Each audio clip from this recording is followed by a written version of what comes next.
अस्सलाम नाज़रीन, programme vision पर राजा आतिफ जुल्फ़िकार के साथ आपकी खिदमत में हाजिर हूँ। पाकिस्तान के अंदर जो गुज़िश्ता रोज़ चीज़ें हुई हैं, कल हमने देखा कि सुप्रीम कोर्ट ऑफ पाकिस्तान ने इमरान खान और शाह महमूद कुरैशी की ज़मानत भी ली, और शाम को हमने इलेक्शन कमीशन ऑफ पाकिस्तान का फैसला देखा, जिसमें न सिर्फ ये कि पाकिस्तान तहरीक इंसाफ को जो बल्ले का निशान मिलने वाला मामला था वो ख़त्म हो गया, बल्कि उनका जो इंट्रा पार्टी इलेक्शन थे वो भी कालअदम करार दे दिए गए।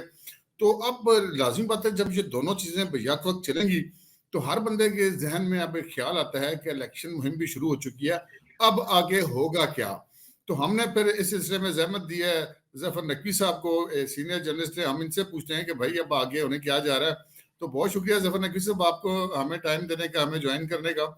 तो हमारे नाज़रीन जब भी आप आते हैं तो बड़ा वो शुजार भी करते हैं, बड़ा इंतजार भी करते हैं कि कब जफर नकवी साहब के साथ आप प्रोग्राम करेंगे।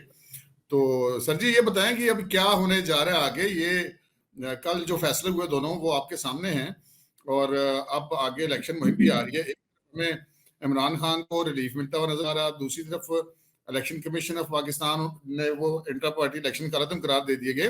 तो लगता है कुछ नादीदा हाथ मुतरक है, वो नादीदा हाथ क्या आला अदालतों से इमरान खान को दोबारा बल्ले के निशान वापस दिलवा देंगे? बस सर ये है कि आला अदालतों से तो वही बात है कि कल अगर पिशावर हाई कोर्ट जैसे खुलती है तो जिस तरीके से वो सहूलतकारी कर रही है उससे तो यही लग रहा है। लेकिन मेरा ख्याल ये है कि अब जो सूरत हाल आपके सामने है और जो टाइम है ये बड़ा एक क्रूशल टाइम है। अब इसमें इलेक्शन शेड्यूल भी आ गई है। अगर 2-4 रोज आगे आगे पीछे हो जाते हैं और वो निशानात छप जाते हैं या इस तरीके से हो जाएंगे तो सही डेफिनेटली।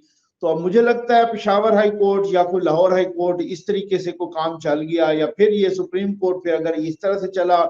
लेकिन बात ये है कि ये केस इतना मामूली केस नहीं है, ये बड़ा तगड़ा केस है। आपने देखा होगा कि इससे पहले इनके अपने लोग बड़ा इतराज करते रहे। सिर्फ अकबर एस बाबर ने इतराज नहीं किया, हामिद खान साहब ने इतराज किया, शोएब शाहीन ने भी इतराज किया, बाकी लोगों ने भी, जो लीगल फ्रेटर्निटी है सर उसने भी इतराज किया कि ये किस तरह का इलेक्शन था, इंट्रा पार्टी इलेक्शन। ये तो बड़े लूप होल से, ये तो वैसे ही खाना पूरी की गई, ये तो वैसे ही किसी को कोई मुकाबले के लिए आया तो उसको शामिल ही नहीं किया गया, ये तो वैसे ही बिला मुकाबला इस तरीके। तो इसमें बजाते खुद अपने लोगों ने बड़ा इतराज किया, और सबसे ज्यादा इतराज ही अपने लोगों ने कि जनाब सदर जो चेयरमैन था वो भी बिला मुकाबला, जो सेक्रेटरी जनरल था वो भी बिला मुकाबला, तो सारे बिला मुकाबला हो गए, जो सूबाई सुदूर थे वो भी बिला मुकाबला हो गए।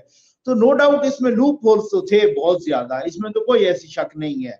अब देखें कि अगर इनको अदालतों से रिलीफ नहीं मिलता या अगर हाई कोर्ट से मिलता है और अल्टीमेटली सुप्रीम कोर्ट से नहीं मिलता तो ये बहुत बड़ी बात होगी मैं समझता हूँ।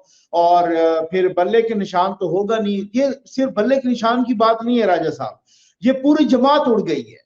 आप देख लेना, तहरीक इंसाफ बतौर तहरीक इंसाफ उड़ गई है, पूरी जमात उड़ गई है। अब अगर आजाद उम्मीदवार होंगे तो फिर आप ये देखें, अगर एक हल्के में 5 आजाद उम्मीदवार होंगे तो यहाँ पर जो जेल में मुलाकात करके आते हैं, एक कहता है जी इमरान खान ने मुझे ये कहा है, दूसरा कहता है नहीं नहीं नहीं ये नहीं कहा, इमरान खान ने मुझे ये कहा है। 4-5 बंदे, और पूरे पाकिस्तान में जो उम्मीदवार होंगे एक एक हल्के में 10-10 उम्मीदवार आजाद होंगे। एक कहेगा मैं हूं पीटीआई का, दूसरा कहेगा पीटीआई का मैं उम्मीदवार हूं, तीसरा कहेगा जी मैं तो इमरान खान से मुलाकात करके आया, इमरान खान साहब ने मुझे कहा है कि मैं उम्मीदवार हूं। चौथा कहेगा शोएब शाहीन किसी एक के हक में बयान दे रहा होगा, शेर अफजल मरवत किसी दूसरे के हक में, कोई तीसरा किसी चौथे के हक में। और दूसरी बात यह है कि जब आजाद उम्मीदवार होंगे तो किसी की बाल्टी होगी, किसी का पेन होगा, किसी की पेंसिल होगी, किसी की चैनक होगी, किसी का क्या होगा। तो कौन कौन से निशान को आप कहेंगे कि यह हमारा निशान है। तो ये बड़ी अजीबो गरीब सी सूरत हाल और खिचड़ी पकेगी। और जो पीटीआई ने अपने पैरों पे कुल्हाड़ी मारी थी, ये वही वक्त है और वही मुकाफात अमल है। राजा साहब आपको भी याद होगा सेनेट इलेक्शन से पहले किस तरीके से नून लीग के उम्मीदवारों को आजाद डिक्लेयर किया गया था कि जी ये नवाज शरीफ तो इनके कागजों पर दस्तखत कर ही नहीं सकता। उन्होंने कहा जी हम शहबाज शरीफ को बना देते हैं। उन्होंने कहा अब टाइम ही कोई नहीं है। आपको याद होगा कि जब जनूबी पंजाब से लोगों को आखिरी लम्हात में टिकट वापस करवाए गए थे नून लीग के, उन्होंने कहा जी अब इतना तो टाइम ही कोई नहीं है और हमें इतना तो मौका दें कि हम किसी और को टिकट दें। उन्होंने कहा नहीं नहीं अब तो वो टाइम ही गुजर गया है। ये वही सूरत हाल, तारीख का पहिया उसी तरह से घूम रहा है और उसी तरह के रिजल्ट अब पीटीआई के सामने आ रहे हैं। पीटीआई को ये बहुत बड़ा धक्का लगा है। उस वक्त उनको अदालती सहूलतकारी मुयसर नहीं थी। अब तो बड़े नादीदा हाथ मुतरक है, अदालती सहूलतकारी चल रही है। अभी अभी भी अगर देखा जाए तो लाडला तो इमरान खान ही है। सर अदालत में नो डाउट लाडला इमरान खान है, लेकिन आपने ये भी नोट किया होगा कि जितने भी फैसले आ रहे हैं, जितनी भी जमानतें मिल रही हैं, जो कुछ भी हो रहा है, कोई टस से मस नहीं। वो एक दफा बाबर अवान ने कहा था, आपको याद होगा, कि नोटिस मिलया कख न हिलिया, क्यों सजना दा गिला करा, मैं ते लख वारी बिस्मिल्लाह करा। वो साहबान अभी तक वो जेल में है, वो कहते हैं जनाब जमानत हो गई, कहे उधर ही रहेंगे, जेल में ही रहेंगे। तो बात यह है कि सहूलतकारी अगर इधर से मिलती है तो उधर से भी लोगों ने बड़ा पक्का तहिया किया हुआ है। बड़े घर ने, वो बात है, बड़े घर ने बड़ा पक्का तहिया किया हुआ है कंट्रोल टावर में, कि अगर आप 9 मई के मुजरिमान को इस तरह से सहूलतकारी उनकी करेंगे, तो फिर इधर से भी पक्का फैसला है कि उस सहूलतकारी को सबूताज किया जाएगा, उस सहूलतकारी का सत्यानाश किया जाएगा। उधर से भी पक्का फैसला है। इसी वजह से बाखबर लोग कह रहे हैं कि इमरान खान 1 साल तक तो बहुत ही मुश्किल है जेल से बाहर आते हुए। तो मुझे तो बहुत मुश्किल लगता है कि अब पीटीआई के लिए कोई मैदान साफ हो, या जैसे लोग कह रहे हैं कि जनाब उन्हें बाहर आ जाना है, ना कोई बाहर आना है और ना उनके लिए मैदान साफ होना, ये फिर आप देख लीजिएगा। नकवी साहब, मैंने 12 नवंबर को एक व्लॉग किया था इसी न्यूज टू यू पे, इसी प्रोग्राम में, और उसमें मैंने ये बताया था कि शाह महमूद कुरैशी की बात बन गई है और हाँ उनको अब बाहर लाया जाएगा, और जो पाकिस्तान तहरीक इंसाफ है उसका एक सॉफ्ट इमेज जेर क़यादत शाह महमूद कुरैशी चलेगा, और उनके सही बच्चों के है। थ्रू सारे मामलात हुए हैं। अच्छा, अगर अब शाह महमूद कुरैशी साहब, अगर उनके खिलाफ कोई मजीद कोई मुकदमा उनकी गिरफ्तारी नहीं डाली जाती, तो इस चीज का इम्कान है कि आज अब जब उनके मुचलके जमा होंगे तो उसके बाद उनकी रिहाई का ऑर्डर हो जाएगा। तो उनके रिहाई के ऑर्डर के बाद जब वो बाहर आएंगे तो पार्टी में तो गदर मचा हुआ है। वो बैरिस्टर गौर कहता है मेरी पार्टी है, लतीफ खोसा कहता है मैं उसको नहीं मानता, शोएब शाहीन कहता है मैं उन दोनों को नहीं मानता, शेर अफजल मरवत कहता है मैं इन सारों को नहीं मानता, एक उम्मीदवार जो नहीं पार्टी का वो अंदर भी बैठा हुआ है, चौधरी परवेज लाई। तो इस सारे गदर के बीच में क्या शाह महमूद कुरैशी अब पार्टी को अपने कंट्रोल में ले सकेंगे? सर मेरा ख्याल है वो तब ले सकेंगे अगर इमरान खान की एंडोर्समेंट होगी। तो अगर इमरान खान की एंडोर्समेंट नहीं होगी और फिर वही अंदर जाके शोएब शाहीन कभी तो कभी दूसरा तो तीसरा। अब लतीफ खोसा साहब कहते हैं कि इनको तो कोई तजर्बा ही नहीं है, आपने सुना होगा बैरिस्टर गौर को, इमरान खान के बाद दूसरा तो मैं हूं।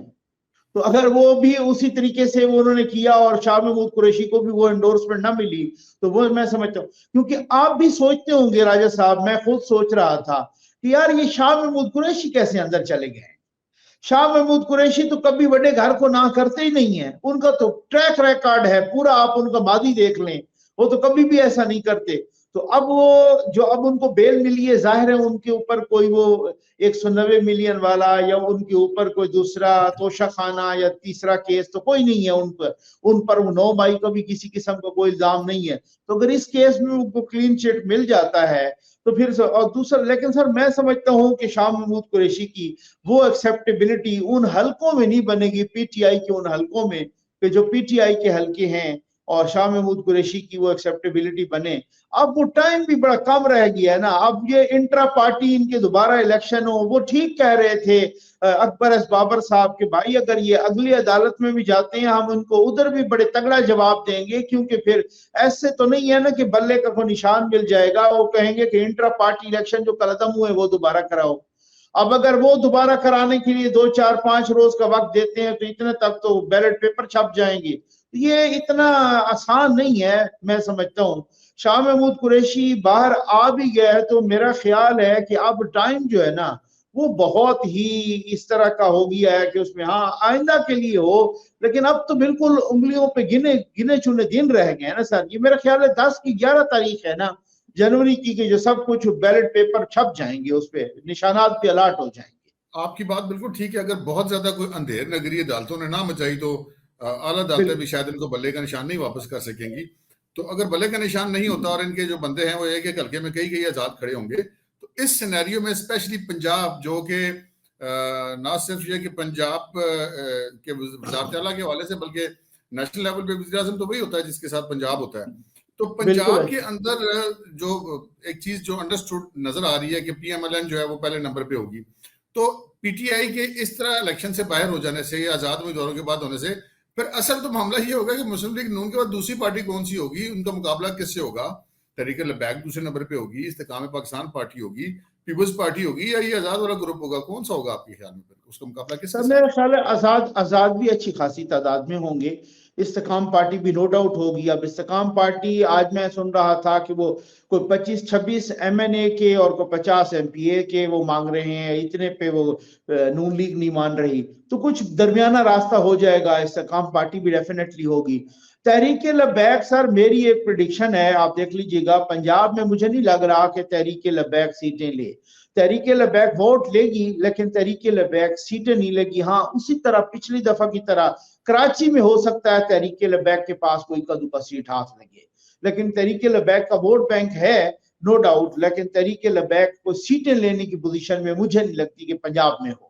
वो वाली बात है, वो जीत नहीं पाएगी, हो सकता है बहुत सारों को हरवा दे, बहुत सारों को जितवा दे, तो मतलब वो ये है। अब पंजाब में जो है एक सवाल है नकवी साहब, बड़ा गहरा सवाल है कि नवाज शरीफ साहब पाकिस्तान आए और बहुत शोर मचा, हर तरफ एक हाहाकार मच गई, लाडला आ गया, लाडला प्लस हो गया, ये हो गया, वो हो गया।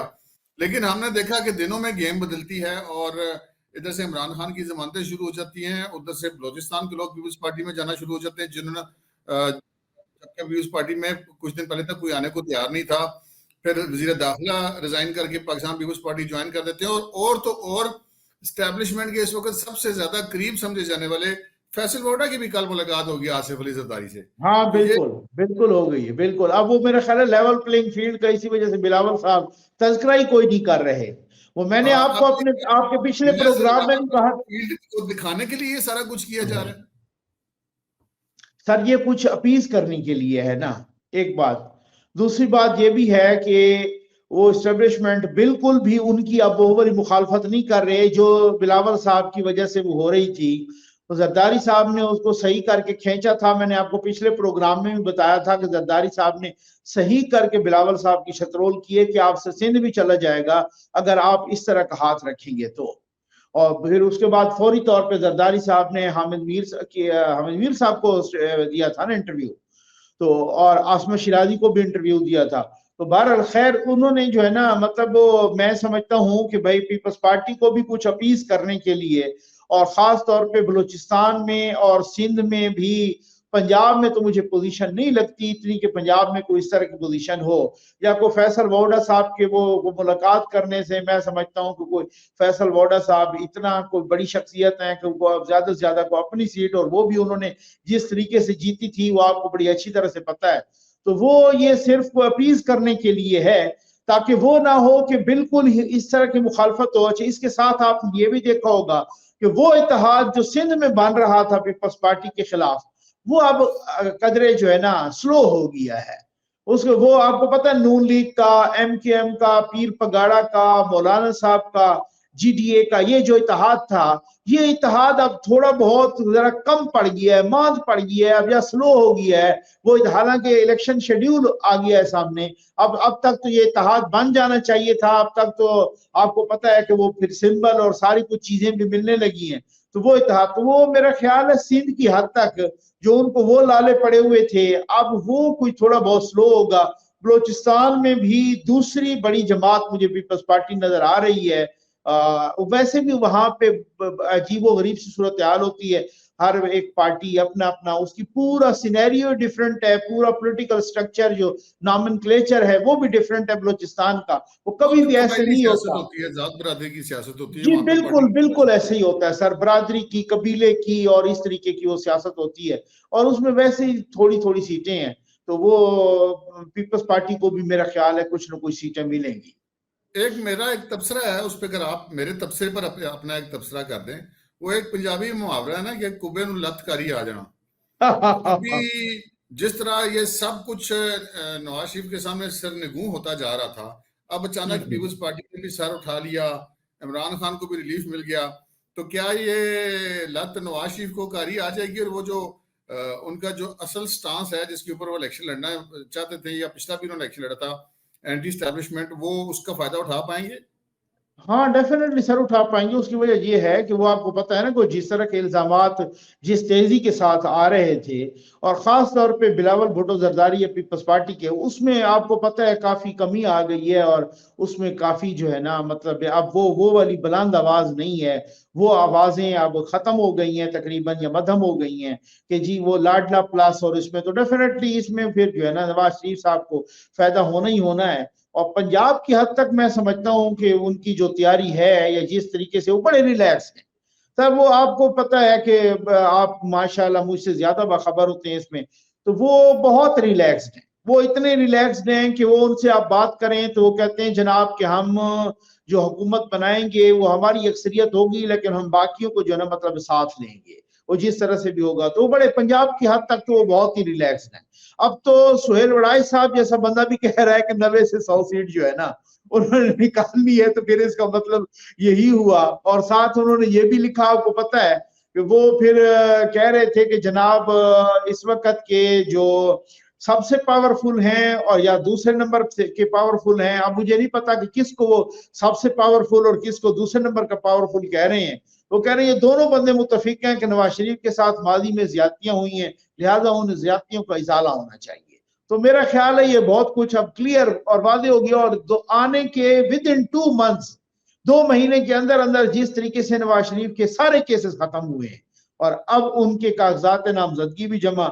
अब आपको पता है 2 जनवरी से, 2 जनवरी है ना कि जो सुप्रीम कोर्ट ऑफ पाकिस्तान नाअहली का केस जो है ना उठा रही है, उसमें भी वो रिमार्क्स भी आ चुके हैं, चाहे वो सेमिनार्स में हो चीफ जस्टिस साहब के या चाहे यहाँ पर अदालत में हो, बाकी भी जजों के आ चुके हैं रिमार्क्स। तो ये नाअहली वाला जो है ताहयात वाला, ये भी बिल्कुल मुझे तो लग रहा है कि ये उड़ जाएगा। और ये उड़ जाएगा तो बस फिर उसके बाद तो फिर आपको पता है कि क्या सूरत हाल होनी है। बहुत बहुत शुक्रिया जफर नकवी साहब। नाज़रीन, आज के प्रोग्राम में जफर नकवी साहब ने जो असल खबर दी है वो ये है कि जो बड़ा घर है वो उसको फेस करना इतना आसान नहीं है। इमरान खान साहब को वो म्यूजिक अभी बहुत अरसे तक फेस करना पड़ेगा। 9 मई जो है वो अभी उनको भुगतना पड़ेगा। ये जो वक्ती तौर पे जो जिसे कहते हैं कि कभी कभी हमें कहीं बंदयाली रूह नजर आ जाती है, ये रूह शायद इमरान खान को ज्यादा फायदा पहुंचाने में कामयाब नहीं हो सकेगी। अब तक के लिए इतना ही। मुझे और आज के हमारे गेस्ट जफर नकवी साहब दोनों को इजाजत दीजिए। अल्लाह हाफिज।